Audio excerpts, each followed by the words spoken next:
Lectura del relato El manuscrito y el tiempo, incluido en el libro del mismo título de Jaime Romero Robledo.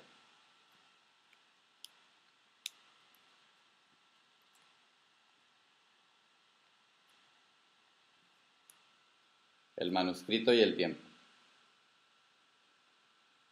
El manuscrito indicaba el sitio y es ahí donde me encontraba, o me perdía.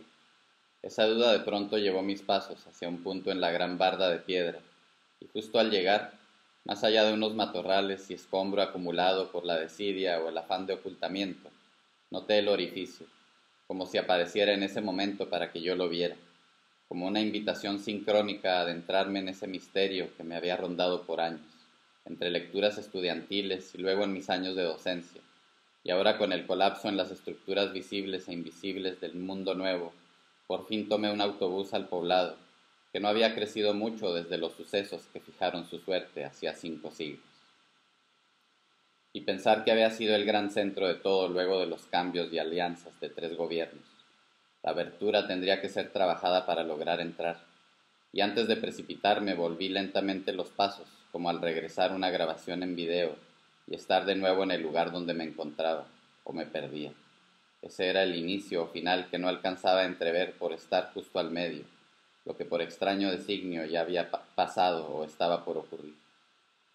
Decidí regresar al pequeño hotel junto al camino vecinal, pero ya con otra energía, no solo el cansancio y el sudor del viajero agobiado por los pequeños trámites, un cambio en el agotamiento que en el fondo era un despertar a lo que realmente se vino, como si el tiempo pusiera en marcha un reloj que apenas entonces podía comenzar a latir en cada respiración, en cada abrir y cerrar de ojos, en cada pensamiento. Y entonces la memoria de Lidia, como recordatorio de lo eterno. Y esa distancia me hizo notar, no obstante el entusiasmo descubierto, que el reloj iniciado con aquella otra búsqueda aún no incluía todo el tiempo, pero hacia eso tendía. Solo era cuestión de poner en orden los pasos del devenir para alcanzar también esa otra margen más extensa y cerrar la distancia entre nuestros centros. Me duché y me cambié de ropa.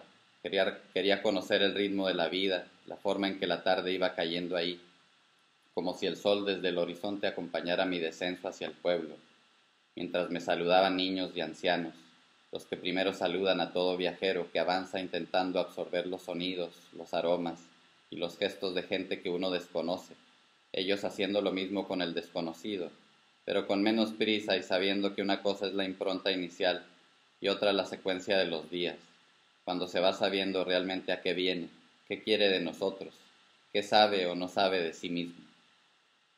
No quería hablar del manuscrito con nadie, hasta que apareciera ese alguien que sin esperar mi visita supiera. Tampoco quería anticipar en dónde lo encontraría, y ese juego incierto era quizá lo que más me emocionaba, sin llevarme a pensar mucho en ello, como una certeza guardada profundamente, como la inminencia de la aparición de los astros. Miré el cielo. El sol oculto iluminaba la aparición de Venus. Con ese fondo entré en la cafetería de don Pedro, que ya me habían recomendado visitar en la estación horas antes. Si acaso era el viejo sabio que yo esperaba conocer, él no parecía saberlo. Me ofreció tostadas y café, que no había mucho más esos días. Estaba un poco difícil la cosa, dijo. Pero si va a otros lados, aquí mismo allá le atenderán muy bien. Quizá para que yo no pensara que todos en el pueblo estaban así. Unos niños jugaban en el umbral con un perro que ladraba y daba saltos, y me sonreían preguntando cosas, que si les daba esto o aquello, pero no quise darles monedas, porque tampoco es que la cosa para mí fuera fácil. Terminé mi café y agradecí al viejo. Le dije que nos veríamos después. Ya la noche hacía aparecer algunas estrellas, y al salir pasó un taxi local, una motocicleta adaptada con un cuadro de asientos al frente. Subí y me senté, y al avanzar por fin fui sintiendo algo de fresco en la cara y el cuerpo, para variar el calor que apenas así se dio un poco. Pregunté algunas cosas y fui preguntando otras, sin saber quién de los dos había obtenido información verdadera, pero bajé pensando que ya sabía un poco más del lugar. La cuestión era si al día siguiente visitaría al padre de la gran iglesia donde estaba la barda y al presidente municipal, pero una intuición me llevó a demorar esos encuentros. Tenía que saber más del pueblo, de la gente sin puestos tan responsables. Alcancé a notar, con algunas luces del alumbrado público, la repetición de apellidos en varios negocios. En la mañana y en los días siguientes tendría que abastecer provisiones con ellos. No hacía falta planear muchas cosas. La vida misma me iría llevando a conocer también a los modernos caciques. Crucé a pie la plaza grande y al querer enfilar hacia el camino que llevaba al hotel, tomé una calle que sin saber me alejaba, que por suerte me hizo dar con el pequeño anuncio y lugar del cenote sagrado, o alguna vez sagrado, porque ahora era un acceso con una puerta mal cerrada y un camino sin luz como cueva debajo de una banqueta y unos negocios por la hora también cerrados. Caminaba un joven por ahí. Me dijo que no se podía pasar ese túnel, o por lo que entendí, solo a mi riesgo, que seguro en la negrura de esa y otras noches ahí sucedían más cosas de orden bastante mundano que algo mágico y especial. Había leído la leyenda del sitio al tomar el autobús y comprar una pequeña guía de viaje. Quería saber más del presente de ese antiguo reino en otras fuentes que no había consultado. Ahí afuera de esa entrada incierta volví a decirme, como con la otra abertura, que no tenía caso precipitarse. Otro mototaxista corrigió el rumbo que había perdido y llegué de nuevo al pequeño hotel. Crucé la puerta pensando en Lidia, y antes de poder revisar de nuevo el manuscrito me fui quedando dormido. Al despertar retomé los hallazgos que había compartido mi amigo Merton antes de partir al gran viaje. Aún no podía creer o conciliar que justo al saber lo que toda su vida había buscado tuvo que despedirse de los que estamos aquí. ¿Acaso sabría que eso iba a pasarle y por eso fue a visitarme aquel día? Precisamente ese día que yo no veía nada claro en mi vida y se había oscurecido la luz. Ahora yo intentaba usar el manuscrito como una lámpara y releía y veía los dibujos e intentaba visualizar lo que ahí me decía que era cierto, pero tú debes ir más lejos, había insistido tanto en ello. Supuse, y podía equivocarme, que nunca pudo entrar por ese u otros accesos al sitio que tuve a mis pies en la barda, aunque barda era solo un decir.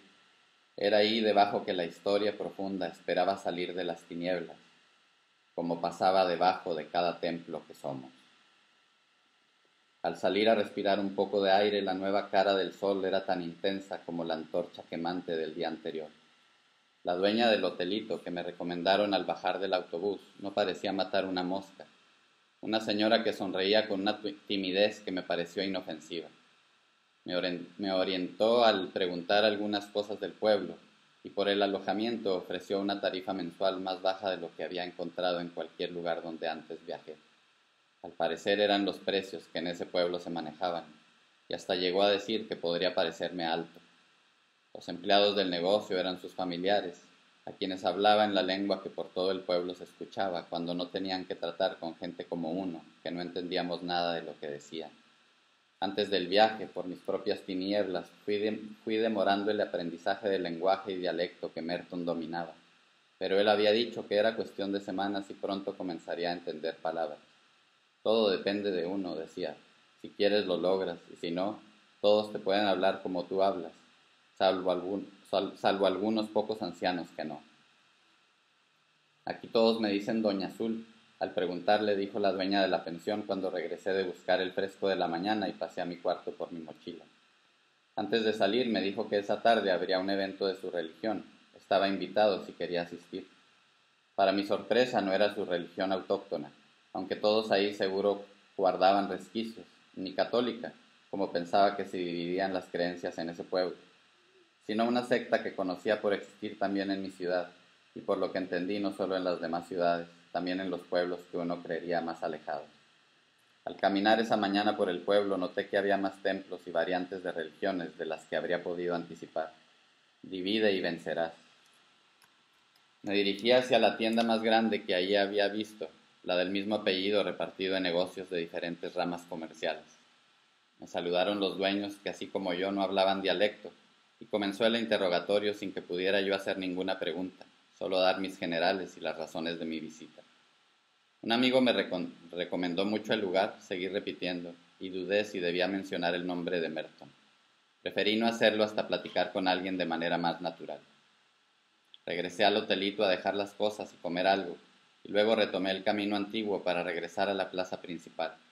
En las bancas estaban los viejos que en todos lados hablan del más mínimo movimiento, y yo era lo único extraño que ese día se movía. Me acerqué esperando que hablaran mi idioma y se rieron al verme dudar. Claro que sí, amigo, ¿qué se le ofrece? Quisiera ver con quién puedo aprender a hablar su dialecto, dije. Y uno se ofreció. Mi nombre es Gerardo, pero me dicen Lul, dándome una dirección y unas señas. Vaya cualquier tarde y nos ponemos de acuerdo. Yo le enseñé a Merton, lo mencionó sin que yo lo dijera. Las plantas medicinales que se consiguen en cualquier monte de por acá. Me dio gusto haberme acercado y les di las gracias. En una acera estaban los taxis foráneos que llevaban a los pueblos alrededor, incluyendo el convertido en ciudad, como lugar de intercambio de frutas que en esos lares se cultivaban intensamente. Más en los últimos 20 años, dijo el taxista al subir al suru, para ir a comprar algunas cosas que me había olvidado traer y solo allá se encontraban. Un señor largo como sus manos huesudas, de voz al parecer amigable y hospitalaria, que hablaba con todos en el auto, porque había de llenarse el cupo para poder hacer viaje, intercalando leyendas que le había contado su madre sobre maleficios y señales funestas, según iban contando cosas los pasajeros. Unas maestras que daban clases en la primaria del pueblo y regresaban a esa ciudad, sentí que en el trayecto se me pegaron más de la cuenta.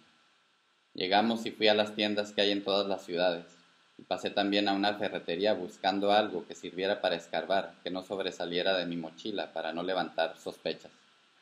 Al salir de la ferretería me acerqué a un anuncio en un poste de luz.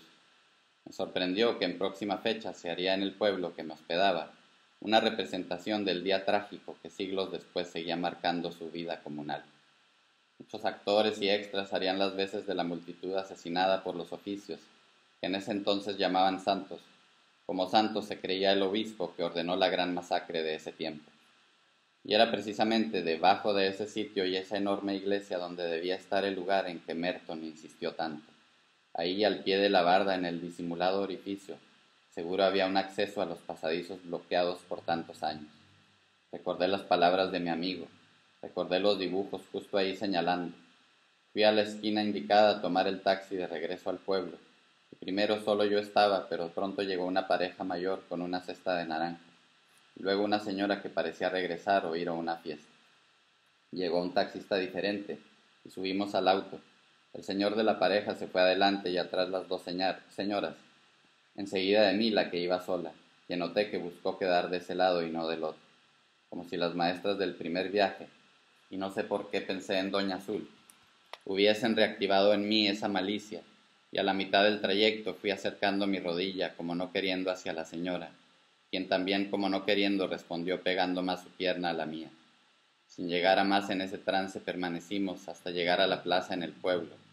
Bajé como hipnotizado por el calor extra y sin saber si la señora me veía o no, me fui caminando a mi hotel a guardar lo comprado, en el camino intercalando esa baja emoción y la memoria de Lidia, como pidiendo disculpas a la distancia, o por no haberla interpuesto entre esa desconocida y yo. Al llegar me saludó la dueña del hotel, y no sé por qué me ruboricé, como si ella también supiera lo que había pasado, más allá de los chismorreos que luego podrían hacerse. En el cuarto fui al baño a intentar refrescarme y traté de concentrar mi atención en estudiar el manuscrito y ver de qué forma haría para intentar entrar a ese misterioso subsuelo, tal vez en una noche sin luna, o como se me había ocurrido al ver el anuncio en el poste, durante los preparativos o al tiempo de la representación de aquel sangriento sitio. Esa era la idea que me rondaba a manera de plan para hacer efectiva la razón del viaje. Caía la tarde y sentí que era yo mientras el cansancio y el sudor de todo el día me agobiaban, a pesar de no haber hecho grandes esfuerzos físicos, más allá de ir a comprar cosas en varios lugares y volver cada vez a dejarlas al hotel. Como si ese sol en el cielo ahí fuera diferente al otro sol que había sentido en cualquier otro lado. Tenía pensado salir un poco al relativo fresco de la noche, pero viendo un adorno en la pared de la habitación un sueño me fue ganando, hasta notar que estaba en un llano de piedra, y al caminar al horizonte veía varios soles a distintas alturas. Me agobiaba queriendo saber cuál era el real, para seguir caminando en esa dirección, pero veía que mi sombra eran muchas, y con distintos tonos, intentando distinguir la verdadera. Me fijé que una de mis sombras no era tan tenue como las otras, y sentí entonces que esa era la correcta. por ser las otras más grisáceas que el tono negro que recordaba de la vida en vigilia. Seguía al sol que proyectaba esa sombra detrás, dejando de voltear a ver las otras sombras proyectadas desde los otros soles en otros ángulos. Pero de pronto al mirar otra vez a ese horizonte en vez del sol que yo seguía, era un disco muy negro en el cielo, del mismo color de la sombra que había creído ser la mía, y que al voltear atrás ya no estaba. Y sin sombra detrás seguía yo caminando hacia el gran disco oscuro en el cielo, intentando frenar mis pasos para volver a buscar los otros soles que no se veían por ningún lado, salvo unas lucecitas muy diminutas, como si fueran estrellas con un brillo más opaco, y una a una se fueran apagando, y luego el cielo también se apagó, quedándose todo de un color negro intenso que también se había tragado al disco negro, o ese disco había crecido tanto hasta convertirse en el cielo, y sentía yo un calor que no me dejaba respirar, y cuando podía hacerlo entraban a mí como hilitos negros que al parecer me iban llenando, porque al ver mis pies y mis manos también eran del color de esa tétrica noche. Desperté sudando como nunca he sudado, al grado de tener que quitar la sábana y exprimirla un poco en el lavabo. Amanecí sentado cerca del lavabo sosteniendo mi camisa en las manos, como si mucho tiempo la hubiera exprimido y no la sábana, que al ir a revisar estaba seca. Vino de nuevo el recuerdo de Lidia, y sin saber si era todavía un sueño, vi o imaginé que se acostaba en la cama, y al acercarme a ella era como un maniquí con una sonrisa macabra, al tiempo que desperté llorando con la camisa empapada de mi sudor y mis lágrimas. Entonces por fin me levanté y abrí las ventanas, pero entró el calor de la noche con más fuerza, como si fuera el agobiante sol de esos días solo que sin luz. No pude volver a dormirme ni leer el manuscrito y solo atiné a colocarme debajo de un abanico viejo girando en el techo, del que a veces emanaba un cierto alivio para ser envuelto otra vez por la pesadez del calor, como si estuviera en un espacio que giraba lleno de fiebre y al centro estuviera yo. Apenas cambió el calor de la noche por el de día y decidí ir a visitar al viejo Lul, sin poder esperar a que fuera de tarde como me había dicho. Necesitaba saber si había alguna planta remedio para ese calor que no soportaba y sentía que era más que el ya endiablado calor que sí hacía. Llegué a la casa en la dirección que me dio, pero salió una señora diciendo que se había ido a regar sus cultivos y no quise preguntar cómo llegar. Indagué si habría alguien ahí cerca que también supiera secretos de los antiguos y me dieron señas de un señor mucho más anciano que a esa hora fácilmente encontraría fuera de su zaguán. Y en efecto, don Ramiro ahí estaba regando un jardín lleno de flores y plantas que yo no conocía, y me invitó a pasar a un pequeño vivero detrás de su casa. Me dijo que podía enseñarme su lenguaje si realmente quería aprender. A punto de llegar al vivero sentí un dolor en el estómago y la necesidad de volver al hotel, disculpándome con ese amable anciano, que se veía más noble que el viejo Lul. Mire, ponga y tómese esto en agua de uso. Le va a hacer bien. Alcanzó a darme una hierba rasposa que arrancó de una pequeña maceta en el corredor. A mitad de camino, al pasar por un portal de arcos de tipo colonial, tuve que pedir el baño en un restaurante, donde solo había meseros que estaban abriendo y acomodando las sillas. Con mucha pena entré a un pequeño baño donde guardaban escobas y trapeadores. Ahí, apabullado, atiné a sacar el manojo que me había dado don Ramiro, y sentí que al menos su fuerte olor alcanzó a calmar mis dolores un poco, aminorando las náuseas que me hacían apretar todo el cuerpo. Me pareció que ahí dejé todo lo que había comido en los últimos meses, preocupando hasta a los empleados que en las pausas que hacían tocaban la puerta preguntando si estaba bien. Las paredes del baño estaban decoradas con empapelado que reproducía el mismo mural que alcancé a notar en las paredes del restaurante, con motivos de la conquista. Más que una denuncia a las atrocidades, sentí que al pintor le habían encargado un mural que las celebrara. Fue en ese terrible sopor estomacal que fui recordando las diferentes formas de desconfianza que me mostraban muchos lugareños, sobre todo descendientes de europeos, pero también de muchos originarios de tez morena, cada vez que llegué a hablar en favor del rescate de las costumbres y usos antiguos, como si quisiera negar esa parte no obstante su innegable, aunque ambigua presencia en todos los rincones del pueblo, incluido un tercio de las casas que todavía estilaban la antigua manera de aprovechar los materiales de la región para guarecerse mejor del clima tremendo. Cuando por fin salí del minúsculo baño, ya muy bañado en sudor, noté que el sol ya daba desde un punto distinto. Eché otro vistazo al mural del restaurante La Conquista y al salir noté en la acera algunos integrantes de una de esas sectas con fama de incomodar gente en todas partes del mundo. Quise pasar de largo, pero fui abordando con esa ambigua amabilidad, como si a todos los operarios los hipnotizaran igual, siempre muy bien vestidos. Estaba harto de haber pasado tanto tiempo en ese horrible baño, pero hice acopio de amabilidad real y pedí que me dejaran en paz. Seguí mi camino, pero noté en sus caras que activarían la siguiente fase de su misión, siempre ligada a fuerzas oscuras en gobiernos locales, que emanan de su centro en lo peor de Estados Unidos, recuerdo que Merton repetía, aunque muchas veces ni ellos lo supieran. Por su recomendación había leído mucho sobre eso, y por esos rostros pensé que comenzarían a sabotear mi presencia en ese pueblo, como ya habían intentado hacer algunos poderosos comerciantes, preguntándome cosas amablemente llenas de hostilidad. Luego del mural y el empapelado del baño no pude negarme lo que había vivido y notado ya en esos pocos días. Ese pueblo seguía siendo esclavo de fuerzas terribles y externas, que habían mutado del catolicismo impostado de siglos a otra serie de variantes mercantiles pseudo-religiosas, que como plagas se habían apoderado de casi todos. Al sacerdote de la gran iglesia católica no habría necesidad de visitarlo. Yo había vivido en la ciudad la falsa bondad de muchas altas autoridades eclesiásticas, que por lo visto ahí serían más o menos lo mismo. Faltaba solo ir a visitar al presidente del municipio, para ver cómo hacían cuadrar todo a través de la autoridad civil. Me dirigí a ese edificio público. Antes de hacer mi viaje al poblado pensé ingenuamente que para financiar mi estancia podía ofrecer cursos para los niños y jóvenes, donde reavivaran su cultura a través de historias y cuentos. Con eso en mente pedí una audiencia con quien resultó ser un joven edil, que los comerciantes del pueblo elogiaban por su buena disposición para hacer bien las cosas.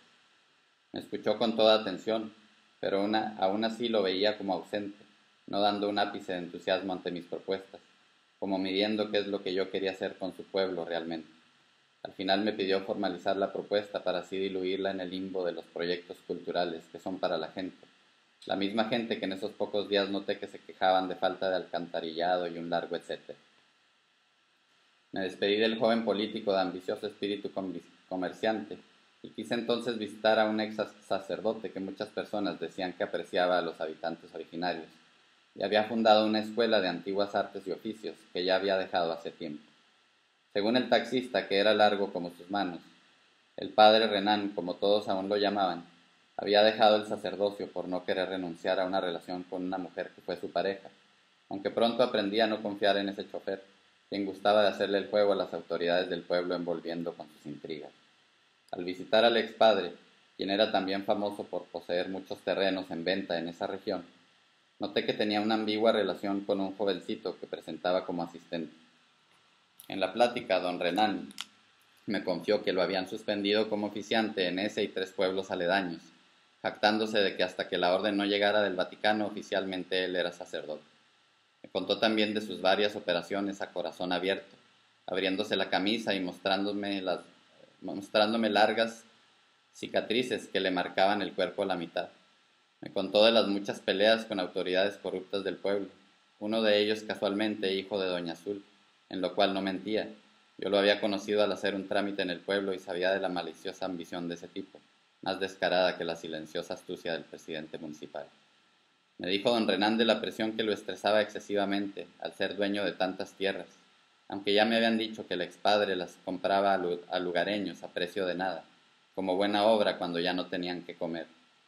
Cuando por ansias de poder el corazón es lo último en que se piensa, el corazón truena para que se vuelva a reparar en él.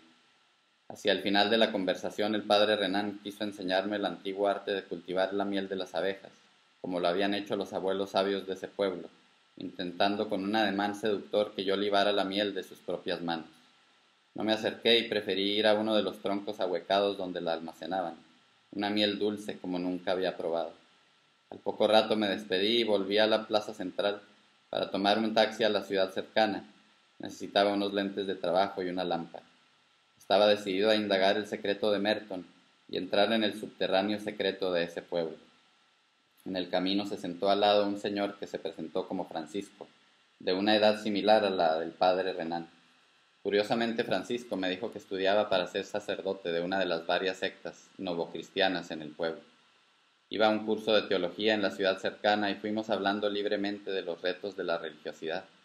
interesándose por mi plática y perspectiva de lo que Marx había acertado y en lo que no, gustándole mucho que yo se abogara por la importancia de la espiritualidad verdadera, no la que a menudo practicaban en apariencia y bien disfrazada de religión, y que hasta Marx había confundido. Y al parecer le interesó tanto mi plática que en los próximos días se ocupó en toparse conmigo a cada rato en muchos lugares del pueblo y alrededores, para disimular o tal vez no disimular su férrea persecución. En unos días más sería la tan esperada representación de ese histórico día criminal. Al salir de la ferretería guardé en mi mochila los lentes y la lamparita de minero, todavía sin saber cómo ocultaría la luz que delataría mi arriesgado intento justo frente a cientos de actores y público que ese día estarían presentes, cuestionándome de nuevo ese que ahora me parecía un tontísimo plan. Caminé hacia el lugar de los taxis para volver al pueblo, agradeciendo que el tal Francisco, por estar aún en su curso, no fuera a ser mi acompañante al retorno. Por ser sábado, el lugar de los taxis estaba lleno de gente, y tendría que esperar que se llenaran al menos 2 urus más antes de poder abordar. Justo y exactamente frente a mí se puso a esperar una señora joven, vestida con pantalones y ropa muy entallada. Luego de 15 minutos la malicia creció tanto en mí que al llegar nuestro turno de subir al auto, y por supuesto sentarse ella a mi lado, sentía que hacía más calor que la noche del sueño oscuro. Sin esperar el inicio del viaje, apenas nos sentamos, junté mi pierna a la suya, respondiéndome ella con el mismo impulso, así emocionándome varios kilómetros, hasta que a mitad del trayecto, no obstante haber más gente en el auto, creció en mí el impulso de poner mi mano en su rodilla, a lo cual ella respondió con una nueva sonrisa y mal actuada sorpresa, mientras con sus manos jugueteaba con un celular aparentemente apagado. Parte de mí llegó a pensar que seguramente me grababa como parte de fuera a saber qué engaño, o enviada por no sé quién, pero no me importaba. Llegamos al pueblo y aún sabiendo que había caído en una trampa, a manera de despedida la miré con fuego sin pensar en la quemadura y volví a mis asuntos como si nada hubiera pasado, aunque interiormente al irme caminando al hotel me seguía pasando.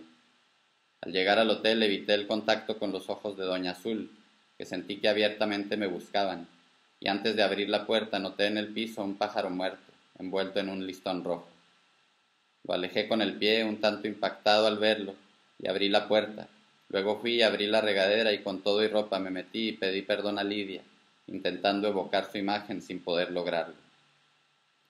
Todos esos días había pensado en llamarla, decirle que reconsiderara y viniera conmigo a conocer ese pueblo para dejar de ver fantasmas. Ahora era ella el único fantasma. Me sequé y me cambié de ropa y queriendo pensar en otras cosas abrí la guía que compré antes de subir al autobús que me había traído al pueblo. Intenté leer con atención la leyenda del lugar sagrado que estaba abandonado en el corazón del pueblo, como en ese momento yo que mi corazón había abandonado. La leyenda relataba a una anciana que moraba en el fondo de la caverna del cenote sagrado y que en futuros tiempos, hacía muchos siglos profetizados, cuando escaseara el agua en esa región resurgiría de las tinieblas junto a una gigantesca serpiente, que tendría que ser calmada entregándole unos bebés para devorarlos.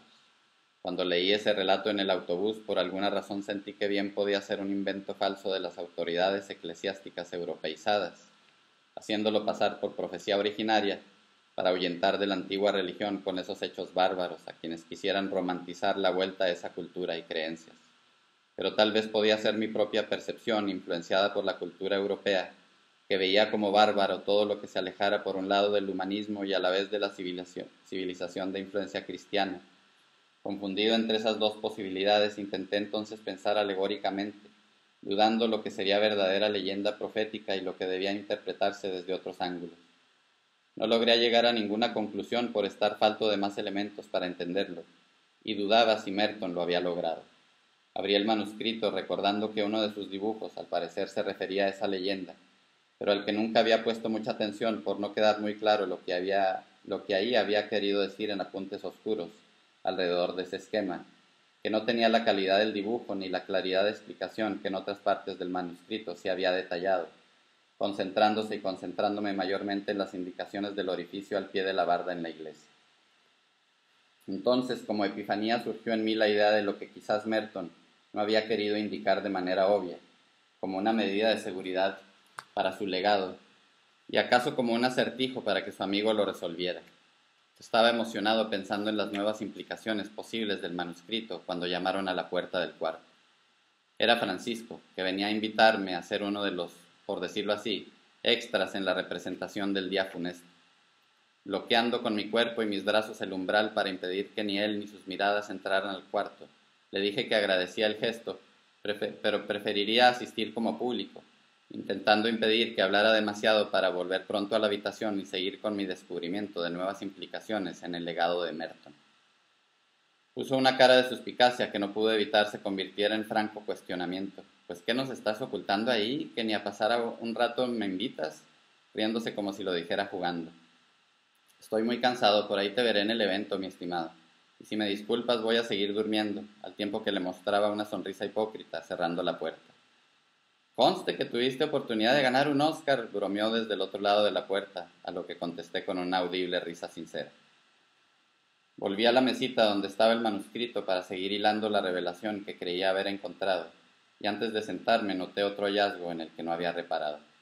Al estar de pie y mirar con más distancia los papeles de Merton, noté que algunas letras estaban un poco más remarcadas que otras, y que en las relecturas acaso había asociado con un desperfecto en su pluma, sin darle más importancia. Tomé un papel y fui apuntando en secuencia esas pocas letras más tachonadas, y al leerlas sentí que de pronto era yo personaje de libro o película que descifraba una clave. El mensaje al ser unido decía: «Busca a don Anselmo».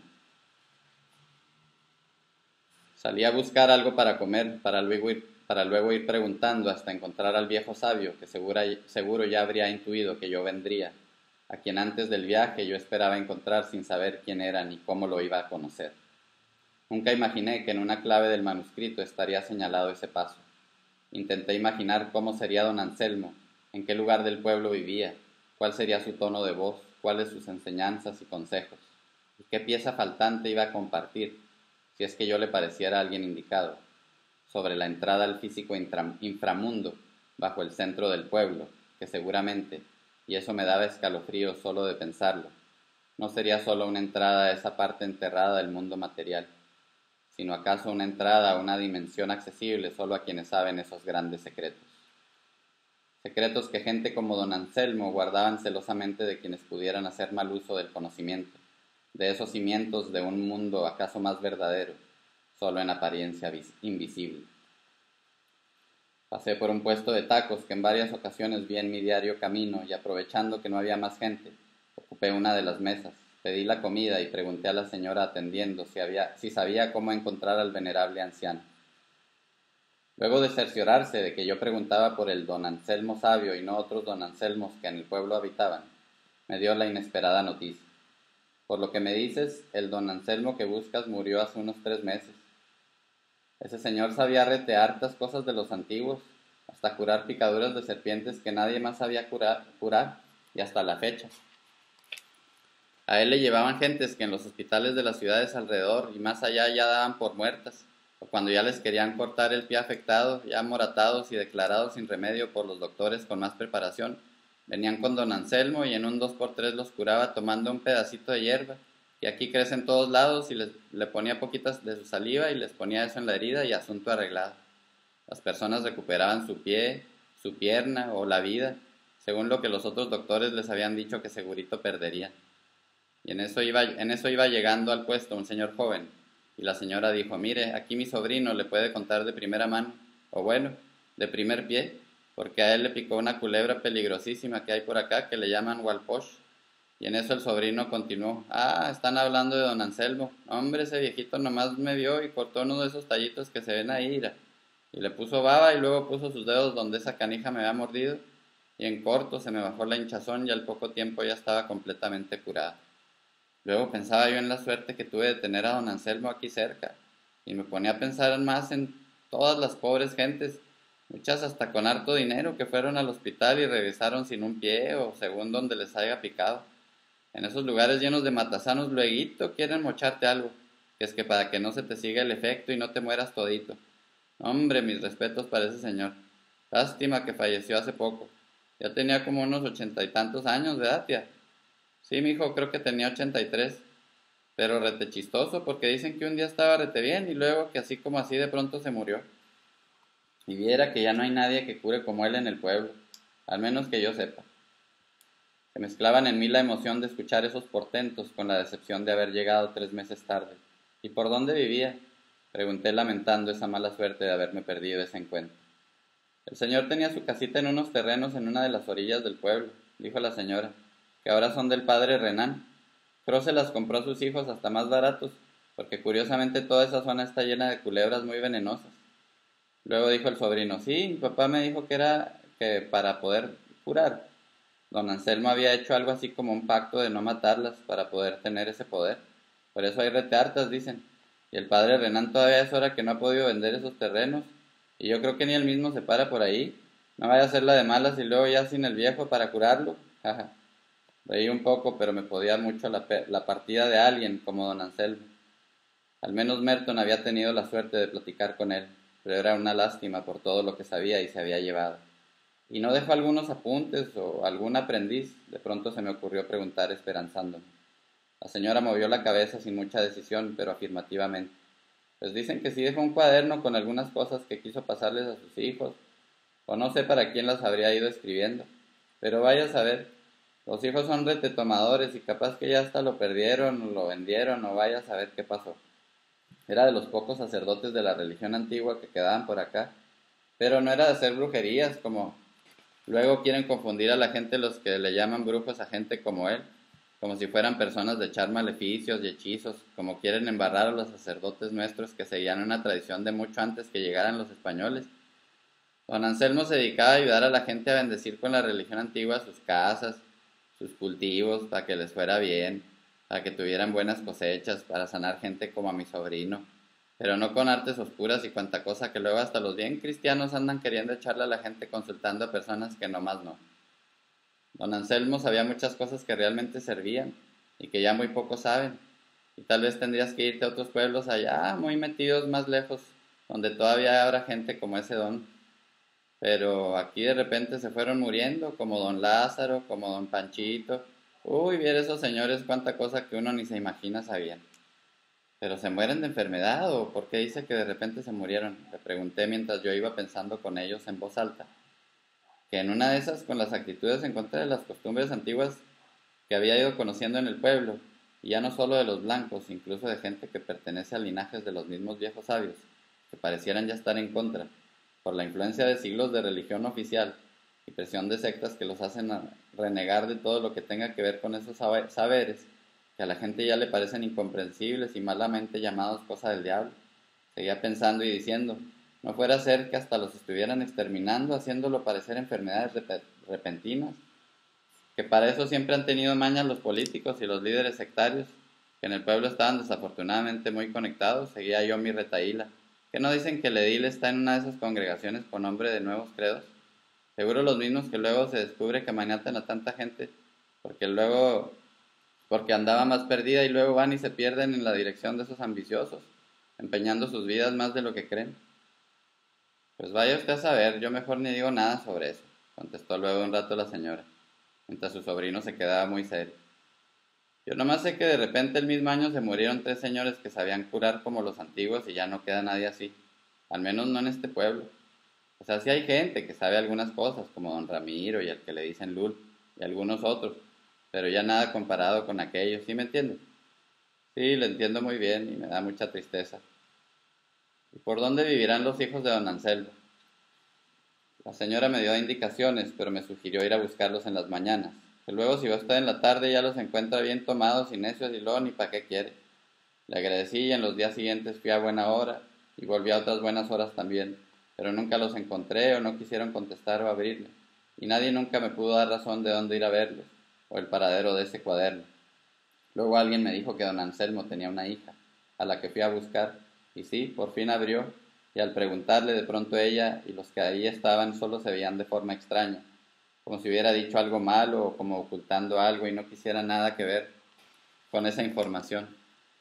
Casi prefería no haber descifrado el mensaje de Merton para no sentir la impotencia de no poder hacer nada para conectar con don Anselmo y sus conocimientos, aunado a que casi todas las veces que llegué al hotel, que por un error difícil de anticipar había pagado por todo un mes, encontraba pájaros muertos con un listón azul o con un listón rojo o con un listón negro, y otras cosas raras afuera de mi puerta o en el piso, a la vista de la ventana, como si hubieran sido lanzadas con fuerza, estrellándose y cayendo en actos de clara brujería en mi contra, con y por los motivos que las malas gentes tuvieran, por lo que dejé las reservas que había guardado para con la dueña y me acerqué y le dije que esa tarde me iría a otro cuarto, que ya había pactado uno en otra pensión, aunque el precio fuera más alto. Ah, está muy bien, aquí está el dinero de los días que ya no se va a quedar. Me sorprendió la ecuanimidad de su reacción y devolución sin complicar las cosas. Horas más tarde, cuando salí con mis pertenencias para dejar ese lugar, noté que la señora estaba fuera junto a un largo montón de ramas secas que se prolongaba por varios metros a la orilla de la calle de tierra, ramas de un árbol que el día anterior había podado y no estaban así dispuestas. Cuando yo iba pasando, doña Azul prendió ese inmenso hato de ramas, que ardieron rápidamente en una llamarada gigante que me fue siguiendo hasta casi quemarme, con las flamas que de pronto no solo se extendieron horizontalmente, las verticales alcanzando la altura de un poste de luz que había ahí cerca. Me impresionó mucho ese acto y recordé una telenovela famosa que algunos amigos de mi infancia veían, sintiéndome ahora en una escena de esa ojalá olvidable historia. Llegué a la otra pensión y dejé mis cosas y salí a buscar a don Lul o a don Ramiro para ver qué podrían decirme de don Anselmo. Pero al ir caminando vi la cafetería del buen don Pedro y decidí entrar. El viejo me saludó como si supiera que llegaría. ¿Te habías tardado más de la cuenta en regresar? Ya has de saber que don Anselmo se nos fue hace poco. Me sorprendió no solo que dijera eso, sino que hablara tan suelto. El primer día sentí que le costaba mucho hablar, como si estuviera cansado de usar palabras. Seguro ya te diste cuenta de muchas cosas, y ahora quieres saber más, siguió diciendo. Tu amigo del manuscrito se fue y ahora no sabes con quién comentar todo esto. Yo le decía a tu amigo que no tenía caso, que al fin y al cabo no se iba a poder, pero veo que eres aferrado. No sé si eso está bien o mal, solo tú sabrás, pero estás hablando mucho con la gente, y la misma gente tiene miedo de eso, y los caciques no creas que se quedan muy a gusto cuando vienen personas que nos quieren defender. Todo lo tienen ya muy bien afinado, no quieren que les muevas el teatrito. Oiga, le dije, y hablando de teatro, me dicen que el padre de la iglesia mayor está muy enojado porque van a hacer en sus terrenos la representación de aquel día negro. Mira, el padre se tiene que enojar, ni modo que no haga berrinche porque le saquen esos trapos tan viejos y sucios a su iglesia. Pero aunque muchos piensan que eso se hace para que no se olvide la injusta masacre, detrás del grupo de teatro yo creo que otros lo promueven con cierto sesgo para recordar a la gente lo que les puede volver a pasar si de pronto se sienten muy fuertes y se organizan. Además de que esa iglesia y todo el sitio alrededor ya fueron comprados por una fundación de un poderoso banco, supuestamente a favor de preservar el patrimonio, pero con intenciones tan ambiguas como sus valores. Ya ves que ya todos aquí son orillados a volverse iguales a la gente en las ciudades, y así los tienen más alineados que si volvieran a una forma de vida más comunal. Los que gobiernan no olvidan las rebeliones de siglos pasados. ¿Por qué crees que sigue el yugo tan fuerte, suavizado a través de aplacar con las religiones y volver los productores y negociantes de fruta a punta de fertilizantes? Pronto te van a invitar a grupos de oración que hacen en sus casas los que tienen aspiraciones políticas. Van formando sus grupos para que los oigan hablar muy bonito en nombre de Jesús y de Dios, y mientras más vecinos asistes, más alas le salen al alacrán. Es pura faramaya falsamente cristiana para esconder ansias de poder, porque así salen adelante sus familias y de repente tienen acceso al presupuesto que llega y se lo reparten entre los que apoyaron la ascensión, igual que en tu ciudad, pero aquí parece que hasta Dios les habla, y a eso siguen jugando. Si no, pregúntale a los dueños de casi todo cómo le hacen para llegar ahí. Pero bueno, tú lo que quieres saber es cómo entrar a lo más hondo del pueblo. Pero no lo haces por los tesoros enterrados, ¿verdad? Porque si es así, ni para qué ayudarte. No había pensado sobre eso, la mera verdad, contesté. O sea, los tesoros, o sea que si hay tesoros de oro y todo eso enterrados. Mira cómo ya hasta te desconcentraste. Y eso que nomás lo platicamos. Imagínate ahora si llegas ahí y lo ves con tus ojos. Me zarandeó con sus palabras el viejo. No, don Pedro, le aseguro que yo vengo para encontrar los secretos verdaderos, aunque bien a bien no sé cuáles sean. O bueno, para no hacerle al iluminado, la verdad es que ya con entrar ahí debajo del templo, para mí valdría la pena el viaje. Que la canción, mi amigo. Merton no era así. Él al menos quería encontrar códices que estuvieran ahí guardados de las quemazones, que hicieron de todos los documentos de los viejos sabios, para encontrar esas verdades milenarias y darlas a conocer y compartirlas. Sí, claro, lo interrumpí. Yo también vengo por eso. Yo sí quiero encontrar esos códigos que dice. No me importa el oro o lo que haya aparecido allá adentro. No sé, yo te veo todavía como ese pelado de las películas, el que traía su sombrero y un látigo. Como que andas perdido y buscas esa emoción como para sentir que lo logras, y que ya con eso le da sentido a lo que haces. Tienes cierta claridad cuando hablas, pero todavía te pierden tus emociones, así como lo de las mujeres en los taxis. Quieres ir a rozarte con la historia de muchos siglos, como para decir que lo lograste, pero como si fuera una mujer fácil. Y así no es la cosa. Todavía te emociona el poder de lo secreto, pero no ves más allá de eso. Piensa en todo esto y si sientes que todavía quieres entrar ahí abajo de la iglesia, entonces vuelve. Si no, ni para qué buscarlo. Iba a decirle ahí mismo lo que pensaba de todo lo que me dijo, pero me quedé callado. Asentí con la cabeza a manera de estar de acuerdo en pensar bien en todo eso, también como tímida despedida al tiempo que me fui yendo. La luz del sol me dio en los ojos como si también me regañara, y fui cavilando todo el camino en lo que dijo don Pedro. Ese día me habían depositado el cheque de los últimos cursos que di en la universidad antes del viaje. Recordé que ahora sí podría comprar una pequeña pala que vi en la ferretería y que la última vez no había cabalado. En la ida y la vuelta en el taxi a la ciudad cercana me pusieron señoras enseguida, y volví a caer en ese juego secreto, como si Lidia no existiera y yo no acabara de hablar con don Pedro. Regresé al cuarto y ya ni las lágrimas salieron, como si las llamas de la hoguera que me lanzó doña Azul las hubiera secado, y yo con cualquier viento muy fácil ardiera. Intenté concentrarme en Lidia, recordar su cara, conversaciones con ella, mis sentimientos por ella, mi anhelo de que llegara y volviéramos a estar juntos como hacía meses. Quería su calor verdadero, no hecho de llamaradas malignas, no ese juego sucio de hipnotizado. Y un pensamiento fue llevando a otro, y me desnudé y comencé a imaginar que estaba con Lidia, que uníamos nuestros cuerpos, y eso me hacía sentirme poderoso y contento, hasta que en medio de esas pulsiones apareció como súbito fantasma la cara de doña Azul, sobrepuesta al cuerpo de mi amada mientras yo la poseía. Me vestí y salí del cuarto como sonámbulo. Era medianoche y sin querer fui orientando mis pasos hacia el lugar de la profecía, sin temor a ser asaltado o asesinado por criminales o malvivientes que pudieran estar ahí, y me di cuenta de pronto que yo era un malviviente ahí. Abrí la puerta mal cerrada que daba al cenote sagrado del pueblo, y sin llevar la lámpara por no saber a dónde iría al salir del cuarto, en ese lugar fui dando pasos hacia la oscuridad casi total que ahí reinaba, salvo por una luz más al fondo que algún gobierno pasado habría puesto, y por estar llena de la suciedad de muchos años alumbraba muy poco ahí dentro. Ese era yo también por dentro, y en ese lugar me quedé dormido. No recuerdo haber soñado nada más que un túnel que tenía una luz muy pequeña al fondo, pero pudo ser que era tan solo lo que veía ahí sin cerrar los ojos, y todo ese tiempo me haya quedado despierto. Poco importaba porque entre una y otra no había diferencia. Estaba dormido despierto y despierto dormido en esa pesadilla. Luego de mucho tiempo alcancé a notar que amanecía, por unos rayos de luz que se filtraban por una alcantarilla en la banqueta que techaba parte de la entrada. Me sacudí la ropa y caminé hacia esos rayos, viendo las figuras que hacían al llegar al suelo ennegrecido. Me coloqué ahí para al menos recibir ese atisbo del nuevo día. Luego de unos minutos dejé el lugar cruzando la puerta desvencijada, al salir poniéndola en su lugar con todas mis fuerzas, como queriendo que ahora sí quedara bien cerrada. Tenía muchísima sed y apuré el paso para que nadie se diera cuenta que había estado ahí, además de la suciedad y la peste de mi ropa. Llegué a mi habitación y me metí a la regadera, solo para descubrir que no salía agua. Apestaba a todo lo que olía ese lugar de espanto y no podía creer mi mala suerte. Me avergonzaba tener que ir a levantar a los dueños de la pensión para resolver lo del agua, que a mi llegada a tan temprana hora aún no se veían por ningún lado.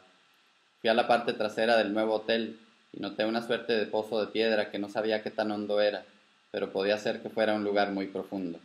Tomé una soga que vi ahí cerca y la anudé a un árbol que se veía fuerte, y así bajé sosteniéndome con todas mis fuerzas hasta que sentí que todo mi cuerpo estaba por fin sumergido. Me moriría de vergüenza si los dueños llegaran y desde arriba vieran que para limpiar mi suciedad estaba ensuciando su pozo. Sentí de pronto que eso era como una maqueta viviente de mi viaje a ese pueblo. Subí con las fuerzas que me quedaban, desanudé la cuerda, la coloqué como estaba y dejando un reguero de agua más o menos limpia, regresé a mi habitación. Me cambié de ropa y al salir de nuevo 1 o 2 horas después para comprar algunas provisiones, el dueño de la pensión me vio muy serio, diciendo que cuando faltara el agua en mi cuarto solo era cuestión de ir al interruptor que me señaló a mitad del pasillo, y eso bombearía agua al tinaco para poder usar la regadera. Me fui con estas 2 últimas palabras sonando todo el camino hasta la tienda del apellido de los potentados del pueblo. Ya se habrían enterado de mis pláticas con la señora de los tacos y su sobrino, y ya ni siquiera me hicieron plática falsa, solo me vieron muy fijamente hasta que terminé de comprar las cosas y salí de su negocio. Querían que me sintiera como si hubiera salido otra vez empapado del agua de un pozo extraño, pero yo sabía que ellos no tenían el derecho de verme desde arriba. Constantemente eran ellos los que también sumergían y lavaban su suciedad en el pozo del pueblo. Con ese sentimiento levanté la vista y caminé y llegué al cuarto y abrí de nuevo el manuscrito de Merton. De pronto comencé a comprender cosas que ni con la epifanía del otro día había previsto. Todo tenía más lógica y solo era cuestión de decidirme a ir de una vez por todas a ese lugar en el momento adecuado y adentrarme en el verdadero misterio. Necesitaría más provisiones en caso de tener que pasar más tiempo en esos pasillos secretos. Entonces pensé por primera vez más allá de la tristeza de la noticia y el impacto, en la muerte de Merton. No sabía bien a bien qué le había pasado, solo el anuncio de su hermano en un correo electrónico y unas llamadas para saber los detalles del funeral y el sepelio, que estuvo siempre con el ataúd cerrado. En los días que llevaba en el pueblo yo había perdido completo contacto cibernético con el mundo. Quise releer los correos que intercambié con Robert, su hermano, y acaso enviarle algunos más para ver si quisiera hablar más de eso. Fui a uno de los pocos lugares que ofrecían servicio de internet público, aunque en las casas mucha gente lo tenía instalado. Releí las noticias fatales sobre mi amigo y envié un mensaje a su hermano intentando escribirle con el mayor tacto. Dio la suerte que estaba en línea porque a los pocos minutos recibí una respuesta un tanto escueta, como no queriendo hablar mucho sobre el tema, pero sí adjuntándome varios archivos de periódicos que habían dado noticia de su fallecimiento y algunos artículos homenaje que habían publicado algunos colegas. Pedí que me los imprimieran para leerlos con calma en el cuarto. Al salir del internet me topé con Francisco. ¿Ya te animaste a ser parte de la gloria del magno evento? ¿A poco no te gustaría que toda la gente te viera hacer historia? Porque no cualquier visitante tiene oportunidad de adentrarse así, ¿no crees?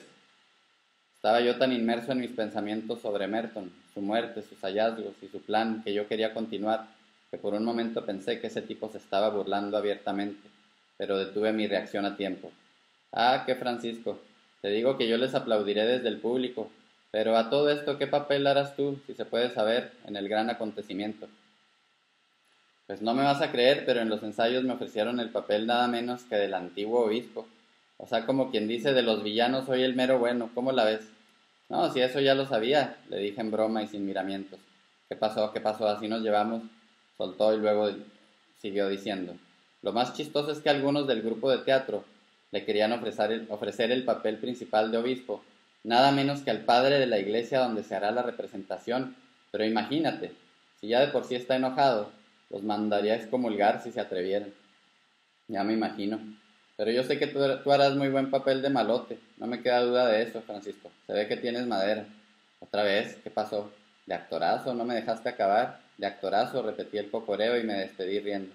Él también riendo, pero la risa no le duró tanto y de reojo vi que luego cambió su cara y se quedó serio y se fue por donde había llegado. Sentí que a Merton le habría dado gusto que pusiera en su lugar a ese perseguidor odioso, al menos por un instante. Sentía que mi amigo, no solo a través de su manuscrito me animaba y me acompañaba en todo momento, y eso hacía que no me sintiera tan solo como me sentía sin poder contar con Lidia en ese y todo momento. Me decidí a volver con don Pedro. Tal vez yo aún no era un hombre nuevo, pero creía tener lo necesario dentro de mí para intentar ir a lo profundo. Llegué a la cafetería, y aunque se veía abierta, no se veía a don Pedro por ningún lado. Por favor que no se muera de pronto este sabio viejo, me iba yo diciendo mientras salí de la cafetería y daba vuelta por un lado para ver si andaba en la huertita que se veía al fondo. La cafetería era un cuarto que daba al frente y estaba pegado a la casa de tipo tradicional, pero me había dado pena pasar de la cortina que dividía esos espacios. Afuera fui diciendo su nombre en voz alta a ver si andaba regando sus árboles o cortando leña, pero de don Pedro nada. Volví a entrar a la cafetería y llegué a la cortina donde iniciaba su casa. Dije otra vez su nombre, pero no hubo respuesta. En eso entró de la calle con una bolsa que dejó en el suelo. Te traje unas cosas que pueden servirte. No más falta que tú ya sirvas, dijo sonriendo sin verme don Pedro. Ya me había preocupado, oiga, no más faltaba que ahora que lo encontré saliera usted igual que Merton, que se nos fue antes de tiempo, dije arriesgando la broma, también queriendo saber si podía decirme algo más sobre la muerte de mi amigo. De eso preferiría que no habláramos, me contestó de pronto más serio. Mejor hay que concentrarnos en lo que Merton quería lograr tanto, y si tú dices que es tiempo, entonces vamos a ver si ahora sí se puede. Como has visto, la cosa aquí es complicada. La forma de pensar de mucha gente que por generaciones ha vivido en este lugar ha cambiado mucho, y la unión que debía haber para las cosas importantes está muy dividida, por no decir casi disuelta. Con la economía tienen agarrado a todo mundo, y como muchos tienen mentalidad no muy valiente, acaban volviéndose achichincles y soplones, como buena parte de los taxistas del pueblo, que dependen del permiso de gobernantes para operar. Seguro también lo has visto en las ciudades, y por esa misma mediocridad también hay tanta piruja que te ponen en todos lados, enviadas por gobernantes y sectas que crean situaciones indignas en las que tú por menso caes, y cuando maduras y ya no caes, ellos no se detienen, y comienzan a difamarte fabricando escenas de las que ni te das cuenta, al ir pasando por ciertos lados o al enviarte niños a saludarte o preguntarte algo. Son siniestros a más no poder, y ya ves cómo han hecho de la gente una masa morbosa, que por tener algo nuevo que decirle al vecino repiten mentiras y canalladas que los malditos inventan. Y no creas que solo a ti te sucede porque vienes de fuera. Las religiones y sectas ligadas al poder aquí también se van contra los nativos que puedan oponerse a la supuesta paz social por la que dicen trabajar, que en realidad es guerra continua que hacen contra las diferentes formas de vida verdadera. Por eso ves a mucha gente educadita y tan modosita que se cree de Dios, pero esa domesticación solo sirve a los intereses de los amos y no es de Dios verdaderamente. Esa gente educada que quiere que te vayas es la misma que no quiere que nosotros levantemos la voz.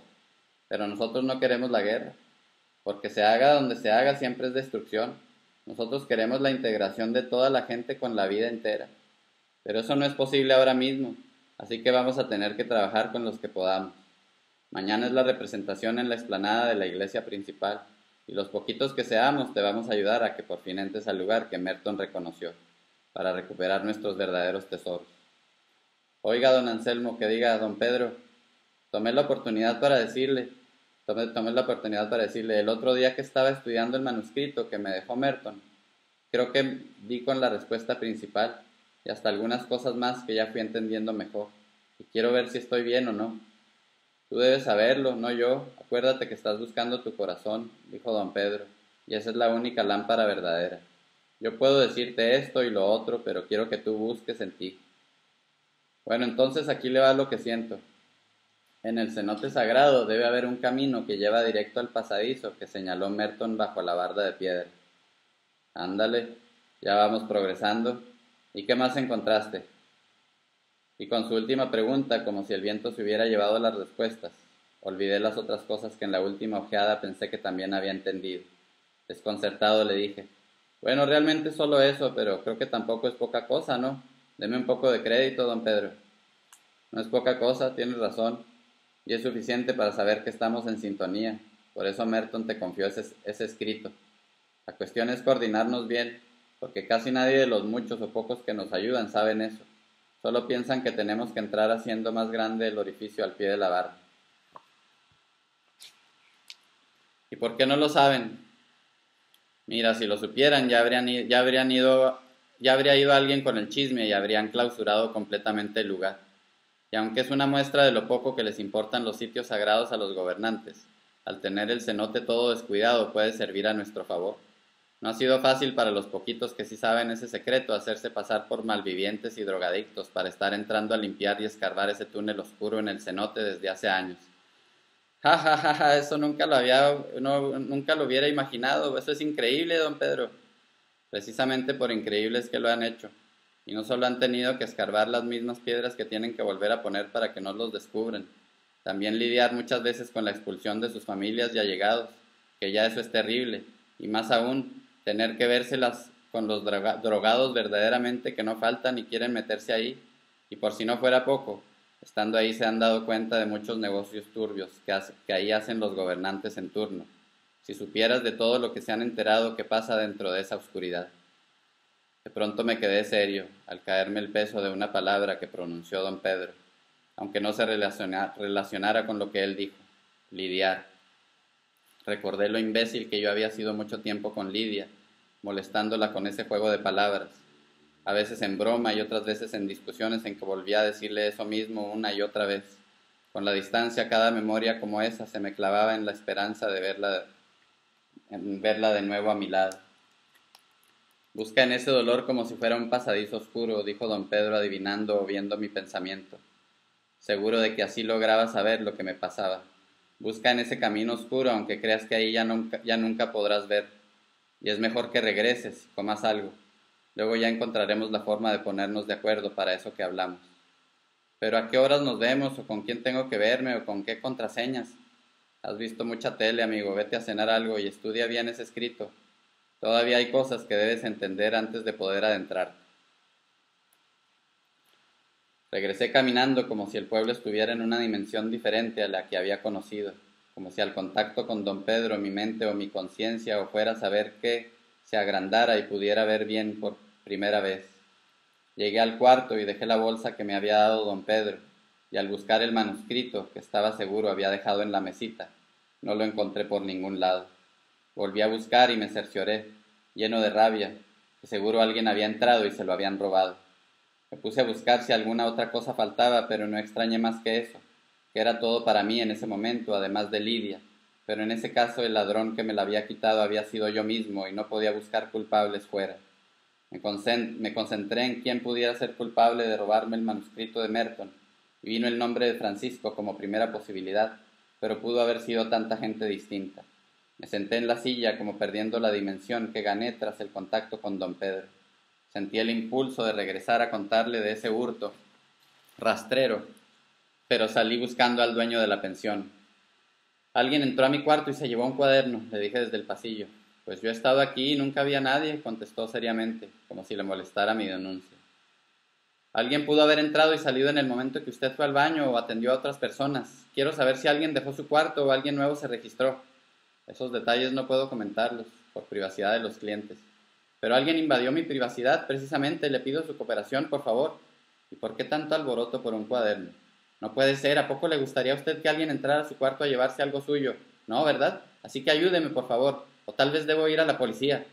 Estaba como loco, queriendo ahí mismo insultar al dueño y a todos en la pensión, pero regresé a mi cuarto para saber lo que haría. Don Pedro me había encargado revisar de nuevo el manuscrito. Me sentí un idiota por no haber llevado ese día en mi mochila el legado de Merton, y más aún por nunca haber sacado copia por el temor de que en esos negocios se quedaran con una sin decírmelo. Amigo, perdóname, le decía como si pudiera escuchar mi lamento. Por favor, ayúdame a encontrarlo, murmuraba dando vueltas a la habitación como si no hubiera buscado bien, repasando rincones, levantando tapetes, abriendo el espejo del baño y subiendo a la silla y buscando hasta arriba de las aspas del abanico. Salí echando chispas del cuarto y fui corriendo hacia la plaza principal, esperando encontrar a Francisco, que seguramente estaría en un ensayo, para zarandearlo hasta que me dijera dónde estaba el manuscrito, aunque fuera a la vista de todos. Pero unas cuadras antes de llegar fui pensando que tal vez no sería lo mejor, y corregí el rumbo para volver con don Pedro. A ratos caminaba, a ratos trotaba y a ratos corría según iba gente pasando o no. Al llegar vi la puerta de la cafetería cerrada. Sin importarme, toqué fuerte y dije con toda la voz: «Don Pedro, ábrame, por favor». Estuve un rato sin recibir respuesta, aunque se veía luz al interior. «¡Don Pedro!». Y en eso muy lento se oyeron pasos que se acercaban, y me pareció eterno el sonido de unas llaves buscando abrir un candado, hasta que por fin el viejo abrió y dije: «Me robaron el escrito de Merton». Don Pedro se quedó viéndome unos segundos sin contestar. Estaba serio, como si hubiera interrumpido su cena, y todavía a buen rato me siguió viendo. Iba a reclamarle su pasiva respuesta a un legado que no podía ir a buscar en ninguna biblioteca ni en ninguna otra parte, y volví a sentirme idiota porque nunca saqué una copia que me hubiera costado unos cuantos pesos. ¿Y de pronto te sientes abandonado y desolado porque perdiste ese cuaderno? No podía creer que don Pedro se comportara casi igual que el odioso dueño de la pensión. Usted no, don Pedro, no me vaya a decir que se le hace poca cosa. Si usted sabe lo valioso que es ese documento, me sorprendí levantándole la voz. Además, ¿cómo espera que me prepare si ya no lo tengo? ¿Cuántas veces leíste ese manuscrito?, me preguntó. Muchas veces, pero eso no importa, si usted mismo me dijo que me faltaba comprenderlo mejor. Además, es el trabajo de muchos años de Merton, y lo considero tal vez lo más preciado y verdadero que tengo en este mundo de falsedad, dije convencido que esta vez me comprendería y dejaría esa postura que no cuadraba con lo grave de la situación. Alguien lo robó y quiero su consejo para saber cómo se manejan las cosas aquí cuando algo así pasa. Tal vez lo que necesitas primero es tranquilizarte un poco, que si así reaccionas a cualquier problema no creo que puedas resolver los que te esperan. Entiendo que usted no necesita esos apuntes porque ya lo sabe todo, pero yo no, ni tampoco sé todo lo que sabía Merton, que podía escribir algo así y volverlo a escribir si quisiera. Yo todavía dependes de los demás, para que te digan por dónde hay que ir. Te gusta tener maestros, eso me estás queriendo decir, ¿no? No tiene nada de malo buscar maestros, como si usted no hubiera tenido uno o muchos, ese don Anselmo o no sé de quién aprendió usted. Por favor, no me haga sentir como que no sé nada por querer encontrar lo que me falta aprender. Usted mismo me dijo que me faltaba entender mejor esos apuntes. Por lo que veo te falta aprender mucho más que esos apuntes. Tal vez debamos dejar para más adelante el intento. Que pases buenas noches. Y cerró la puerta. Estuve a punto de tocar fuertemente y gritarle hasta que volviera a abrir y en eso abrió de nuevo y dijo: antes de estudiarlo otra vez, mejor estúdiate a ti. ¿Cómo reaccionaste al verte perdido por no encontrar los papeles de tu amigo? Como si no supieras qué hacer sin tu mamita. Toma, y no lo vuelvas a dejar para que cualquiera que entre se lo lleve, no seas pendejo. Y me entregó el manuscrito de Merton. Mi hijo me contó que lo dejaste ahí nomás en una mesita. Me contó que lo dejaste ahí nomás en una mesita, ni siquiera en un cajón. ¿Qué tal que entran a hacer la limpieza y se lo llevan? ¿O entra de verdad un ratero o el tal Francisco al que ya ibas a querer zarandear en público sin razón? Y don Pedro cerró la puerta y se oyeron sus pasos alejándose. Comencé a caminar de regreso, avergonzándome de mis reacciones, como siempre muy tarde cuando ya había hecho el ridículo en varios lados, como cuando tenía que pedir perdón a Lidia por toda la sinrazón, como le iba a tocar hasta al tal Francisco, por muy odioso que fuera, como dijo don Pedro, y sentí un dolor que no era un dolor físico, pero que me oprimía fuertemente el cuerpo, sobre todo el corazón y la cabeza. Con el aire más o menos fresco de esa noche fui andando y muy antes de llegar al cuarto me detuve cerca de la plaza principal, viendo el cielo sin estrellas, habitado por una luna gigante a punto de estar llena, más abajo la colosal iglesia vacía y en silencio a esa hora, junto a graderíos que se instalaron para el evento de la próxima noche. Ya se habían ido a sus casas todos los que en los últimos días habían estado ensayando la puesta en escena. Respiré y sentí que el tiempo del reloj había llegado demasiado pronto, y no estaba preparado para entrar más allá de ese ritmo implacable. Al llegar a la pensión, el dueño, en vez de saludarme, se metió a sus aposentos mientras yo entraba al cuarto. A final de cuentas sí se había descuidado, aunque él no supiera que en vez de un ladrón había sido el hijo de don Pedro, que había entrado y salido como hijo de don Pedro por su casa, por lo que no me sentí tan mal por la reprimenda que el hotelero se llevó antes de irme. Ya una vez dentro del cuarto, comí el resto de unos frijoles de lata que no terminé en la tarde, con unas tortillas y un poco de chile habanero, como me había ido atreviendo a comer en pequeños pedazos los días pasados, pero esta vez al tomar un bocado más grande que incluía toda la parte de las semillas y las venas.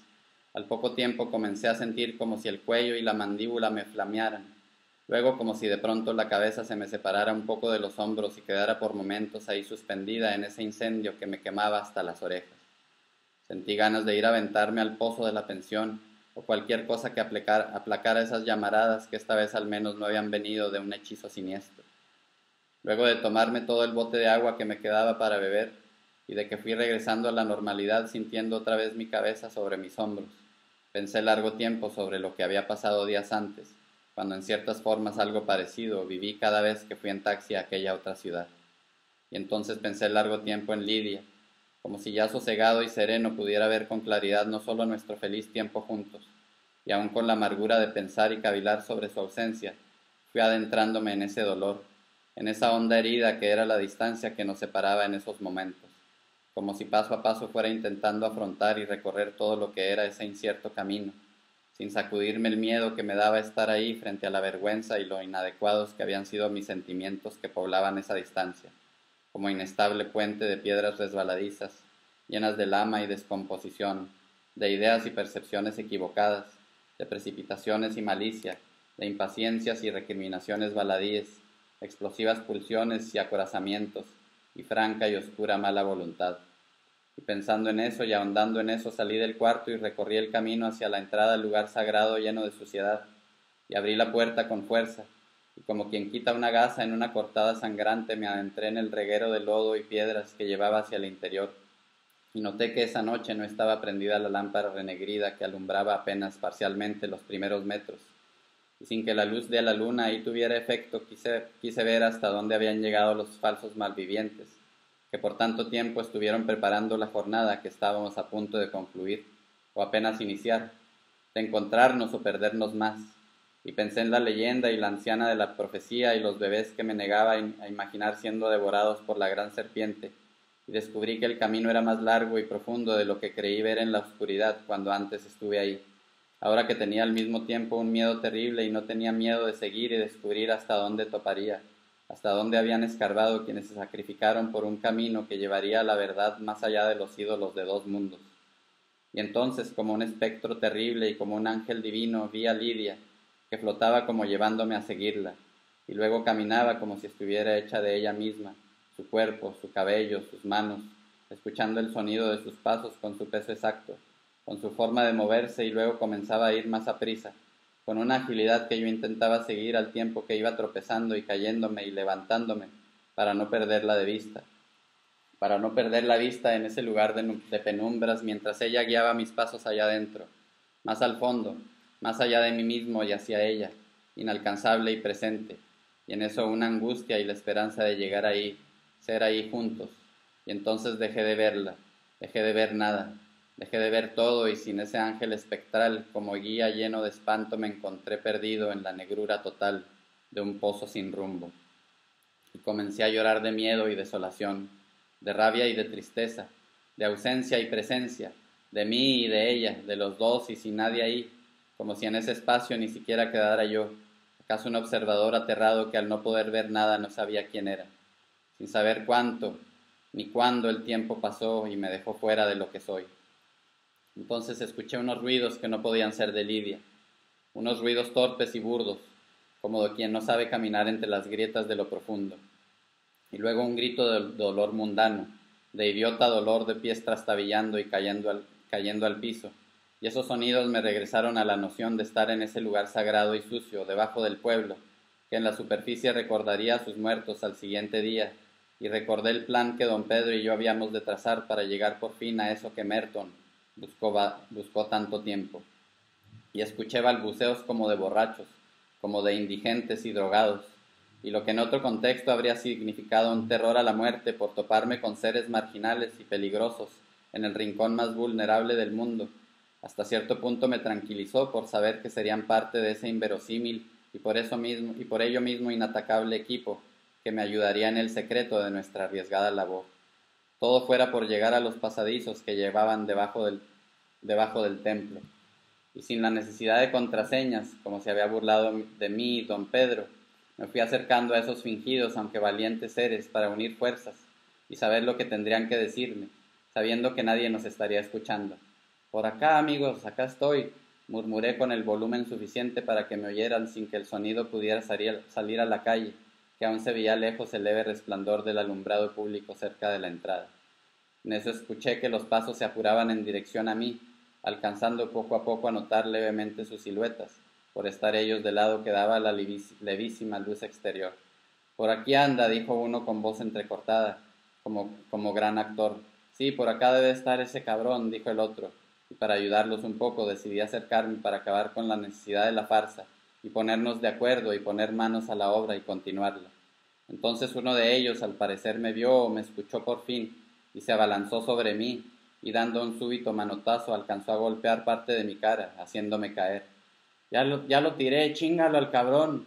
Y el otro, que se movía como un boxeador borracho, quiso patearme y aterrado alcancé a moverme al tiempo que el boxeador cayó al errar su patada. y un miedo a morir como nunca había sentido por darme cuenta que no era ninguna valiente farsa me hizo tropezar y esquivar al que me había golpeado, que otra vez se abalanzó sobre mí con un cuchillo que alcancé a ver pasar tan cerca de mis ojos, que gemí como un animal rodeado que no renuncia a su vida, y empujé con el pie al asqueroso que olía a los 1000 rayos, y al parecer fue a caer cerca del otro, que resbalaba al querer incorporarse para volver a la carga. Aproveché para levantarme por fin y correr hacia la tenue luz de la salida, doliéndome el golpe en la cara y los raspones en las rodillas, y todos los lugares con que intenté arañar el suelo al escapar de unos malvivientes verdaderos, que habían tenido la suerte de toparse conmigo esa noche terrible en tantos sentidos. Crucé la puerta y sin poder creer lo que había pasado me dirigí a la pensión, volteando a cada tanto para ver si esos u otros me seguían, reaccionando como perro asustado al menor sonido del viento en los árboles, de una envoltura arrastrándose por el pavimento, aterrado por la aparición de mi sombra al pasar por la luz de un poste. Por fin llegué y otra vez, como había pasado antes, al abrir la regadera no había agua, y sin importar la hora de esa inacabable noche salí al pasillo y prendí la ruidosa bomba de agua, y me metí al cuarto y me bañé largo tiempo. Luego salí a apagar el interruptor, pero el dueño con cara de dormido acababa de hacerlo, mirándome y moviendo la cabeza, reprobando mis acumuladas imprudencias, volviendo a su habitación en penumbras. Entré de nuevo la mía y ya un poco más repuesto fui repasando todo lo que había vivido en el cenote sagrado, al que habría de volver al día siguiente para lograr la inmersión en el secreto de cientos de años, que también era el secreto de don Pedro, de Merton y otros pocos iniciados. De pronto sentí el impacto de lo que en términos arqueológicos significaría ese hallazgo y los problemas que enfrentaríamos por profanar las leyes oficiales, recordando que hasta un banco ya tenía las manos metidas en eso, como dijo don Pedro. ¿Qué pasaría si luego de ese triunfo máximo, al salir o al estar ahí dentro éramos atrapados por las falsas autoridades del pueblo? Pero era muy tarde para esos titubeos, y no ayudaría mucho ahora pensar en el fracaso, paralizando el intento. Sin miedo hay que hacerlo, me decía Merton, sin miedo y hacia adelante, pero de nuevo pensé en su muerte, y si no habría estado precisamente relacionada con ese afán de avanzar a toda costa, y en algún lugar o momento se topó, como acababa de pasarme en esa cueva, con algún maleante, con algún enemigo del pueblo que se jactara de estarlo protegiendo, como había conocido yo a los potentados y autoridades que en el fondo eran más peligrosos y tenían a su disposición precisamente a un número mayor de achichincles y malvivientes. ¿En dónde encontraste esa suerte terrible, amigo? ¿De qué manera en esa búsqueda te perdieron? Y eso encrespaba mis nervios, aunque me dijera que todo saldría bien, que tenía el apoyo de pocos pero verdaderamente leales. Abrí el manuscrito intentando memorizar otra vez los dibujos que iban señalando la progresión hacia el misterio. Desperté poco después del amanecer, y al regresar mi conciencia sentí los nervios de pensar lo que ese día pasaría, o al menos íbamos a intentar. Me apuré para ir con don Pedro y afinar los detalles, y contarle el terrible encuentro con los marginales violentos y la aparición de Lidia en los pasillos negros de la ausencia.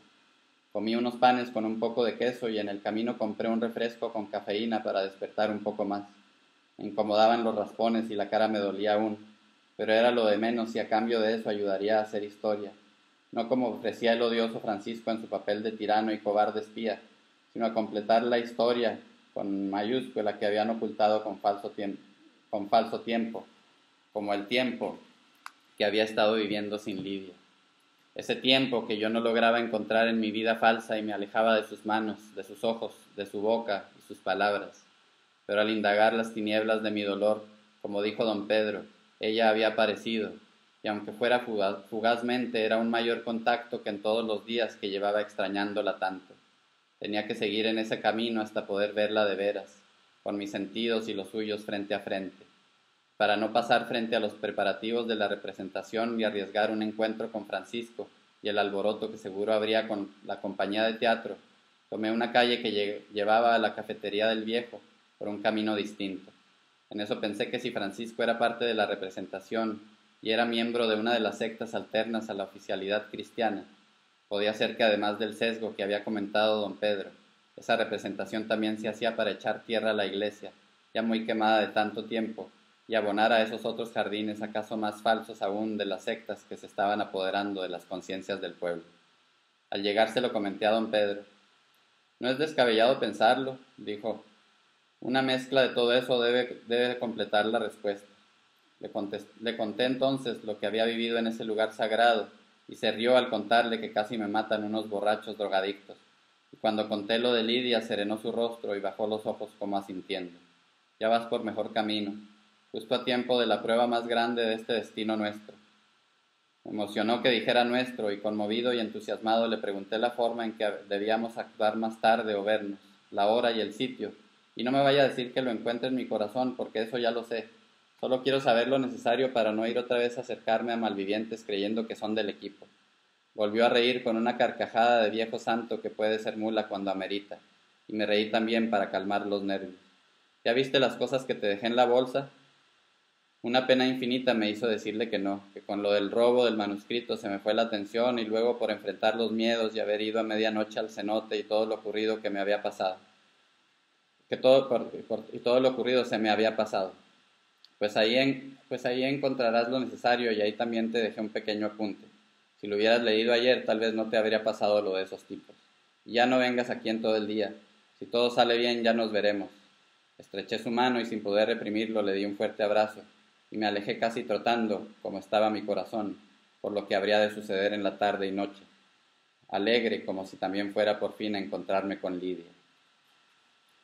Me detuve a comprar algunas provisiones sin siquiera mirar de reojo a los comerciantes de negocios, sintiendo todo el tiempo su mirada encima. Llegué al cuarto y fui directo a la bolsa que don Pedro me había dado. Venía una soga amarilla, un sombrero tejido, una extraña herramienta de fabricación casera y 2 hojas de cuaderno doblada varias veces en rectángulo. Al abrir las hojas vi que una tenía la letra que era seguramente del viejo, y en la otra reconocí al instante la forma de la escritura de Merton. Al juntar esa hoja de mi amigo con el resto de su legado, fue como poner la pieza faltante en un bello cuadro, como completar la gran poesía de sus hallazgos.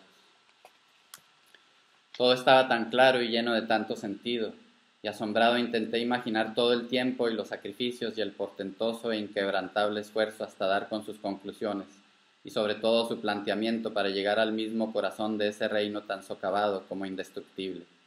Entonces leí la hoja que había escrito don Pedro con letras de apariencia temblorosa, pero que eran más sólidas y relucientes que oro y diamantes, y que se estrechaban con las palabras de Merton, asemejando la armonía de las esferas celestes. El cosmos que vemos en el cielo ha sido en la tierra enterrado, aparentemente junto a sus sabios ha sido destruido, erigiendo encima de ellos, y de las palabras sutiles de quien dicen su propio maestro, aparatosos templos. A pesar del terrible espectáculo, el cosmos se sigue moviendo debajo de la tierra, donde no solo viven los muertos, donde también sigue renaciendo su legado. Encuentra el sol subterráneo que irradia con fuerza el latido de todos los astros, brillando sin cesar en las falsas tinieblas. La unión de ese fulgor con la tierra es lo que crea la luz verdadera que libera el infinito cosmos que late ahí dentro. No es el cielo interior la sola respuesta.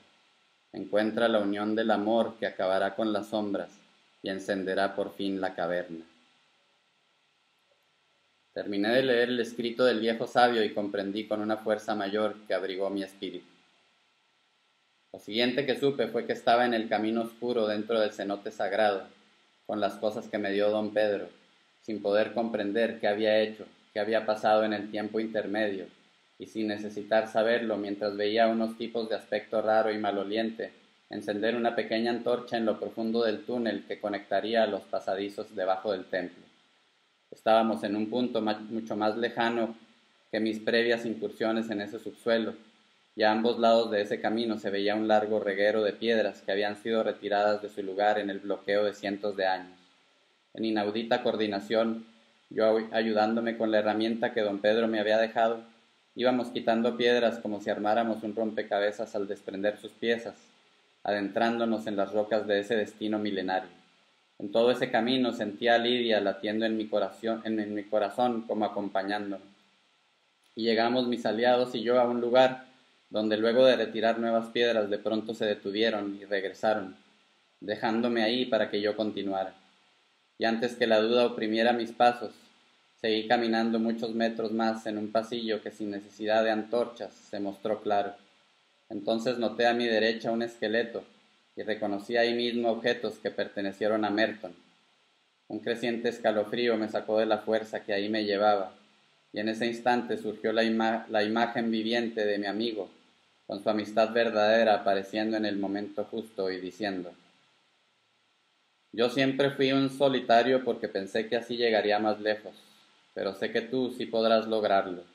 El tiempo que me abrazaba con un abrazo real y unas lágrimas suyas se mezclaban con las mías, para luego desaparecer, no sin antes sentir que su energía me empujaba hacia adelante. Seguí llorando de tristeza y alegría muchos pasos, hasta que me topé con un viejo que estaba adornado de plumas de ave y piedras preciosas, y figuras de metales dorados que tenían una cualidad etérea. El viejo tenía la cara de don Pedro, que al verme pasar sonrió, y me llené de un inmenso júbilo por dentro que era también afuera. Volteó su cara hacia un lugar que entonces pude ver, lleno de palabras que llenaban todo el lugar, pero que eran más que palabras, y que no sé describir con estas que digo. También había desplegados en su magnífica belleza una serie de libros que podía leer tan solo con mirarlos, con unos ojos que no eran los míos. No puedo decir que entonces sucedió el mayor portento, porque todo era al mismo tiempo, ni puedo decir que surgió al centro de ese espacio, porque todo era en todos lados, en todo momento, la unión del corazón del cielo con el corazón de la tierra, y sentía el amor de Lidia como si fuéramos un sol que emanaba de todos los astros. Muchas gracias.